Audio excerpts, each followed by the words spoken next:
2015,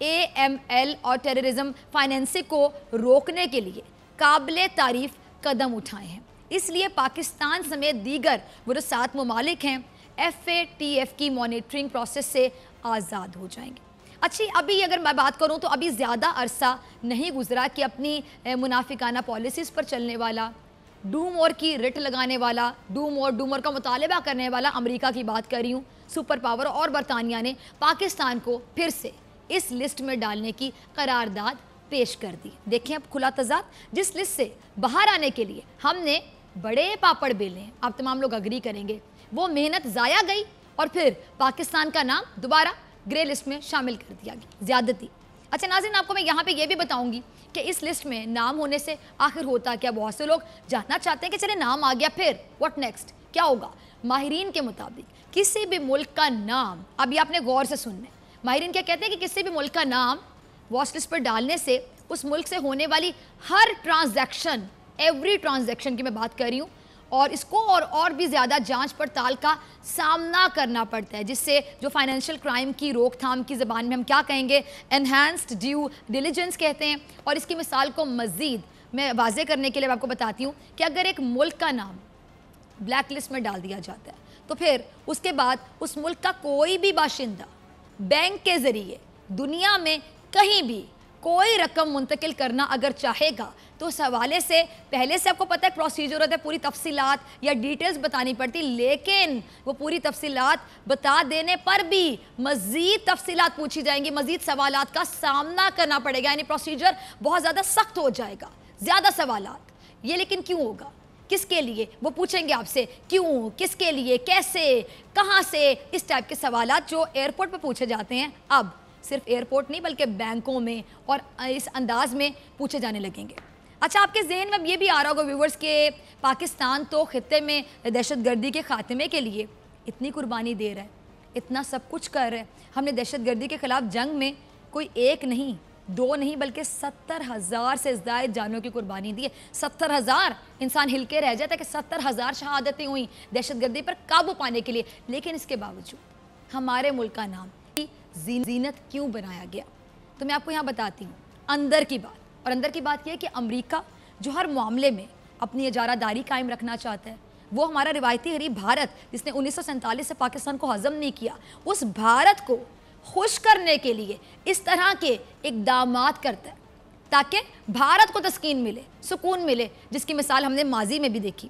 اچھا ناظرین، یہ امر کسی سے ڈھکا چھپا نہیں ہے کہ منتخب ہونے کے بعد خود ڈونلڈ ٹرمپ کئی مرتبہ ڈو مور کا مطالبہ کر چکے ہیں، اور جب پاکستان کی جانب سے ان کو بھرپور جواب دیا جاتا ہے تو وہ یا تو خاموش ہو جاتے ہیں یا پھر پاکستان کی تعریف کرنا شروع کر دیتے ہیں. اس کو اب ڈپلومیسی نہیں کہیں گے تو پھر کیا کہیں گے؟ ارے اسی کو تو کہتے ہیں منافقانہ پالیسی، انگریزی میں اب ڈپلومیسی کہہ دیں اور منافقانہ پالیسی کہہ دیں، جس پر امریکہ چلتا ہے، جو خود کو سپر پاور کہلواتا ہے. اچھا ناظرین، اب دنیا بھر میں امن کا چیمپئن بننے والا امریکہ اس وقت خود کن حرکات میں بڑھ چڑھ کر حصہ لے رہا ہے، اس جانب کسی کی توجہ نہیں جا رہی. آخر کیوں؟ میں پوچھتی ہوں کہ آخر کیوں نہیں جا رہی؟ کیا دنیا میں کوئی بھی ایسا نہیں ہے جو امریکہ سے سوال کرے، جو امریکہ کی پالیسیز پر بات کرے؟ اگین آئی ووڈ آسک، آخر کیوں؟ آخر کیوں؟ جمعے کو امریکی صدر ڈونلڈ ٹرمپ نے گولان کی پہاڑیوں پر اسرائیلی خود مختاری تسلیم کرنے کا اعلان کر دیا، اور ڈونلڈ ٹرمپ جو خود کو عقل کل سمجھتے ہیں، انہوں نے ٹویٹر پر ایک پیغام میں کہا کہ یہ علاقہ اسرائیلی ریاست کی سیکیورٹی اور علاقائی استحکام کے حوالے سے انتہائی اہم علاقہ ہے. جبکہ صدر ٹرمپ کے بیان پر شامی حکومت نے رد عمل ظاہر کرتے ہوئے اس ٹویٹ کو غیر ذمہ دارانہ قرار دے دیا اور اس کی سخت مذمت بھی کی ہے. اچھا شام کے جو سرکاری خبر رساں ادارہ ہے اس میں شائع ہونے والا ایک بیان ہے، اس میں ناظرین یہ بھی کہا گیا ہے کہ یہ امریکہ کی اسرائیل کی اندھی تقلید کا ثبوت ہے. اور میں آپ کو یہ بھی ایک بات یاد کروانا چاہوں گی، بلکہ آپ کو یاد رکھنا چاہیے کہ یہ کوئی پہلی بار امریکہ کی جانب سے اسرائیل کو نوازا نہیں جا رہا، بلکہ اس سے پہلے بھی امریکی صدر ڈونلڈ ٹرمپ نے عالمی دباؤ مسترد کرتے ہوئے مقبوضہ بیت المقدس یروشلم کو اسرائیلی دارالحکومت تسلیم کرنے کا باضابطہ اعلان بھی کیا. اور اس وقت بھی پاکستان، سعودی عرب، فلسطین، اردن اور ترکی، مصر اور عرب لیگ کے علاوہ یورپی یونین اور امریکی محکمہ خارجہ کے کئی عہدیداروں نے سفارت خانے کو مقبوضہ بیت المقدس منتقل کرنے کی مخالفت بھی کی، مگر امریکہ نے کسی کی ایک بھی نہ سنی، کیونکہ وہ تو کسی کی سنتے ہی نہیں ہیں نا، وہ تو صرف سناتے ہیں، پریشرائز کرتے ہیں۔ اور اس موقع پر وزیر اعظم عمران خان صاحب نے کیا کہا تھا، ذرا یہ پہلے کلپ میں سنیے۔ اچھا ویورز، آپ نے سنا کہ پاکستان کے موجودہ اور منتخب وزیر اعظم نے کس انداز میں اسرائیل اور امریکی اقدامات کی مذمت کی ہے، اور جی ہاں بالکل اسی انداز میں یہ مذمت کرنی بھی چاہیے، کیونکہ یہ ویژن کسی اور کا نہیں بلکہ کس کا ہے، ذرا سوچئے، میرے پیارے اور آپ کے پیارے، ہمارے پیارے قائد اعظم محمد علی جناح کا ویژن ہے یہ۔ اور آج ایک اور تاریخی بات آپ کو میں یہاں پہ بتانا چاہوں گی کہ قائد اعظم محمد علی جناح نے قیام پاکستان سے پہلے اس وقت کے جب دوسری طرف سرزمین فلسطین پر غاصب صہیونی ریاست اسرائیل کے ناپاک وجود کو قیام بخشنے کی برطانوی سازش تکمیل کو پہنچ رہی تھی، دو ٹوک اور واضح الفاظ میں یہ فرمایا تھا کہ برِ صغیر کے مسلمان ہرگز یہ قبول نہیں کریں گے کہ فلسطین اور اس کے عوام کے ساتھ برطانوی سامراج اتنی بڑی خیانت کرے کہ جس کے نتیجے میں دنیا بھر کے یہودیوں کو لا کر فلسطین میں آباد کرنے کی کوشش کی جا رہی ہے، اور یہاں ارض مقدس فلسطین پر ایک جعلی ریاست اسرائیل کو وجود بخشا جاتا ہے، اور وجود بخشے جانے کی پلاننگ کی جائے، ہم کسی طور پہ قبول نہیں کریں گے۔ اور برِ صغیر کے مسلمان خاموش نہیں بیٹھیں گے بلکہ احتجاج کریں گے، پروٹیسٹ کریں گے، اور ہر ممکنہ اقدام اٹھانے سے گریز نہیں کیا جائے گا۔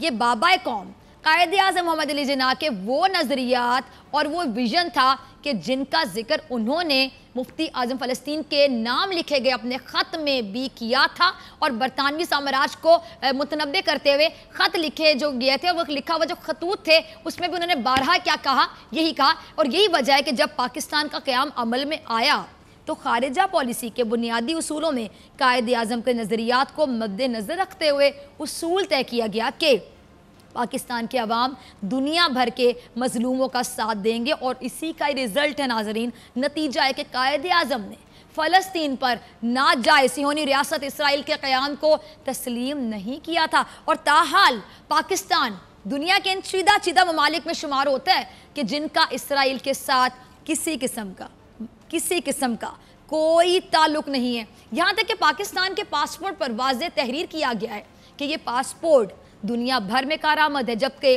اسرائیل کے لیے نہیں ہے۔ اچھا ناظرین، کیونکہ پاکستانی قوم کی اگر میں بات کروں اور پاکستان فلسطین کے مظلوموں کے ساتھ کھڑا ہے اور انشاءاللہ کھڑا رہے گا، اور صرف ہم ہی نہیں بلکہ دنیا بھر کے وہ تمام ممالک جو اسرائیل کو قابض ریاست تصور کرتے ہیں وہ اس کے ہر اقدام کی کھل کر مخالفت بھی کرتے ہیں۔ اور گزشتہ دنوں پاکستان کے دورے پر آنے والے آپ کو یاد ہوگا ملیشیا کے وزیر اعظم نے بھی اسرائیل کے بارے میں کچھ کہا تھا، کیا کہنا تھا ان کا، ذرا یہ نیکسٹ کلپ دیکھیے گا، قرۃ العین اگلا کلپ چلائیے گا۔ اچھا ویورز، آپ نے سنا کہ مہاتیر محمد کہہ رہے ہیں کہ دنیا میں ان کا کوئی دشمن نہیں ہے سوائے کس کے؟ اسرائیل کے، اور ملیشیا بھی کبھی اس سے تعلقات نہیں رکھے گا۔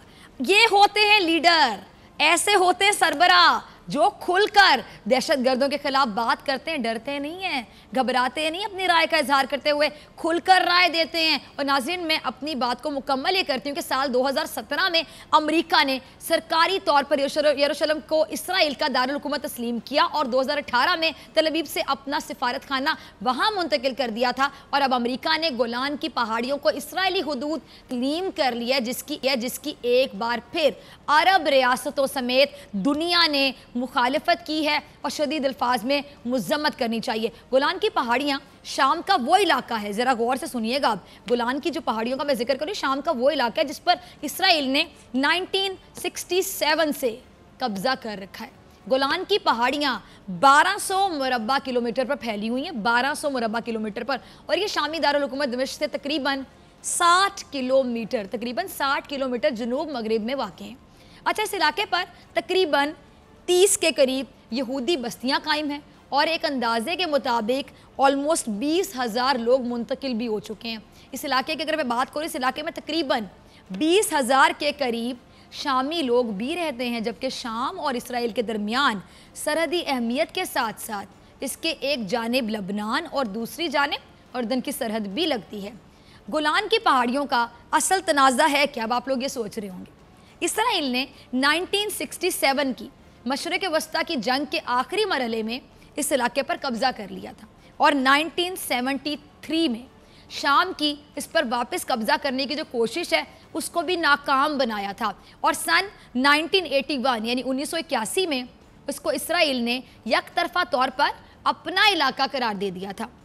اسرائیل کا یہ جو اقدام تھا ناظرین، اس اقدام کو عالمی سطح پر تسلیم نہیں کیا گیا تھا اور سخت تنقید کا نشانہ بنایا گیا تھا، اور گزشتہ اگر 52 سال کی بات کروں تو 52 سال سے یہ علاقہ عالمی سطح پر متنازع ہے، اور اقوام متحدہ کی سلامتی کونسل اس علاقے پر اسرائیل کے قبضے کو آلریڈی قرار دے چکی ہے۔ مگر ناظرین، جب امریکہ ساتھ کھڑا ہو جائے تو پھر اسرائیل کو کیسا ڈر اور کیسا خوف، کیسا ڈر، کہاں کا خوف، اور وہ امریکہ جو کبھی پاکستان سے ڈوم وار کا مطالبہ کرتا ہے، جو بھارتی جارحیت کے باوجود بھارت کے بیانیے کا باقاعدہ ساتھ دیتا ہے، اب وہ اس معاملے پر کیوں اسرائیل کا ساتھ دیتا ہے؟ بلکہ ساتھ دینا تو میرے خیال سے میں غلط بول رہی ہوں، یوں کہنا چاہیے کہ اسرائیل کو زمینوں پر قبضہ کرنے کا موقع سپر پاور امریکہ ہی دیتا ہے۔ کیا امریکہ کا نام بلیک لسٹ میں نہیں ڈالنا چاہیے؟ کیا دنیا میں اس معاملے پر کوئی آواز نہیں اٹھائے گا؟ کیونکہ ایسے تو پھر نہیں چلے گا اگر انصاف کی بات ہوگی۔ بریک کے بعد ملتے ہیں۔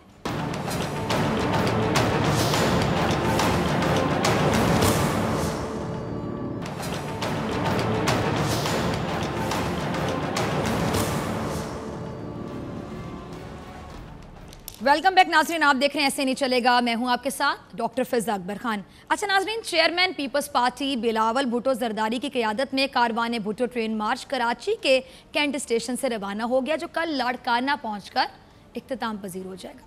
اچھا ویورز، اس سفر میں جو بلاول بھٹو نے شروع کیا ہے، اس میں مختلف مقامات پر رک کر کارکنان سے خطاب کرنے کا سلسلہ بھی جاری رکھا جائے گا، اور سفر کے شروع میں بلاول صاحب نے کہا کہ 40 سال پہلے غیر جمہوری قوتوں نے ذوالفقار علی بھٹو کو تختہ دار پر لٹکا دیا، لیکن انہوں نے اپنا سر نہیں جھکایا اور جان دے دی، اور کیا کہتے ہیں ساتھ ہی اور یو ٹرن نہیں لیا۔ یہ بھی کہا بالکل بلاول صاحب آپ ٹھیک کہہ رہے ہیں، آپ کے نانا کے صرف پاکستان میں نہیں بلکہ پوری دنیا میں چاہنے والے ہیں، جو تعریف کرتے ہیں ان کے کاموں کی، ان کے اصولوں کی، ان کے ویژن کی، ان کی اس سیاست کی سب سے منفرد اور جدا تھی، بڑی آئیڈیل سی تھی، اور عوام کو ہم دکھانا چاہتے ہیں بھٹو صاحب کی کچھ یادگار اور اہم باتیں اپنے اس پہلے کلپ میں ذرا ملاحظہ کیجیے۔ اس سے پہلے میں گفتگو کا آغاز کو میں بڑے پروگرامز میں کہہ چکی ہوں کہ I am a big fan of Bhutto, I am a Bhutto lover, لیکن میں پیپلز پارٹی کی فین نہیں ہوں، کیونکہ وہ پیپلز پارٹی یہ نہیں ہے جو ذوالفقار علی بھٹو کی پیپلز پارٹی تھی۔ ابھی بھی بڑے منجھے ہوئے سیاستدان اس پارٹی میں موجود ہیں، لیکن ان کی کیا ویلیو ہے زرداری صاحب کے سامنے؟ اب پارٹی میں ون مین شو ہے، اس ون مین کا نام کیا ہے؟ آصف علی زرداری۔ اب آپ سوچ لیں گے کہ بلاول بھٹو تو چیئرمین ہے، ارے نام کیا چیئرمین ہے؟ اسکرپٹ کون لکھتا ہے؟ آئیڈیاز کون دیتا ہے؟ اداروں کے خلاف، پاکستان کی فوج کے خلاف زہر اگلنے کے آئیڈیاز بلاول کو کون دیتا ہے؟ آپ کو کیا لگتا ہے بلاول کا وہ اپنا ذہن ہے؟ بلاول کے کیا وہ اپنے الفاظ ہیں؟ اس کا اسکرپٹ رائٹر کیا بلاول خود ہے؟ اور بہت سے لوگ جو سیزن پولیٹیشن ہے پیپلز پارٹی میں، جو ابھی بھی پروگرام دیکھ رہے ہوں گے، ایسے نہیں چلے گا، بڑے شوق سے دیکھتے ہیں تمام لوگ، اگر وہ دیکھ رہے ہوں گے تو وہ کہہ رہے ہوں گے کہ فضا ہماری دل کی بات کر رہی ہے۔ آصف علی زرداری صاحب نے ان لوگوں کو وہ اہمیت نہیں دی جتنے لوگ بے نظیر بھٹو صاحبہ کے قریب تھے۔ کیا وہ آصف علی زرداری صاحب کے بہت قریب ہیں ابھی؟ کیا ویلیو ان کی پارٹی میں؟ یہ تمام لوگ بڑے منجھے ہوئے ہیں، بڑے میچور ہیں، ان کی میچورٹی کو سلام کرتی ہوں کہ انہوں نے اپنی پارٹی کی عزت رکھی ہوئی ہے، کہ کچھ کہتے نہیں ہیں، چپ کا روزہ رکھا ہوا ہے۔ اور یہ جو بھٹو صاحب ہیں یہ عوام کی بات کرتے تھے۔ آصف علی زرداری صاحب اور بھٹو صاحب میں سب سے بڑا فرق پتہ ہے کیا ناظرین؟